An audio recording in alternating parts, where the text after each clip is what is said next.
বার্সেলোনার ১৭ বছর বয়সী প্রতিভাবান ফুটবলার লামিন ইয়ামাল ইতিমধ্যে ক্লাবের ইতিহাসে নিজের নাম স্বর্ণাক্ষরে লিখিয়েছেন। সম্প্রতি তিনি এক মৌসুমে 10টির বেশি গোল এবং 10টির বেশি অ্যাসিস্ট করে বার্সার ইতিহাসে সর্বকনিষ্ঠ খেলোয়াড় হিসাবে এই মাইলফলক স্পর্শ করেছেন। তার এই অসাধারণ পারফরমেন্স অনেককে লিওনেল মেসির শুরুর দিনের কথা মনে করিয়ে দিচ্ছে।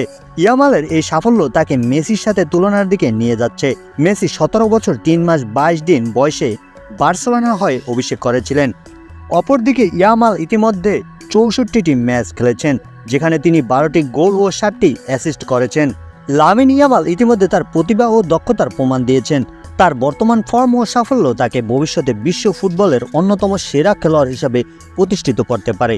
তবে মেসির মতো কিংবদন্তিকে ছাড়িয়ে যেতে হলে তাকে আরও অনেক চ্যালেঞ্জ মোকাবিলা করতে হবে এবং ধারাবাহিকভাবে উচ্চমানের পারফরমেন্স প্রদর্শন করতে হবে।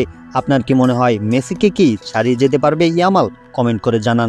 ভিডিওটি ভালো লাগলে লাইক করবেন এবং চ্যানেলটি সাবস্ক্রাইব করবেন।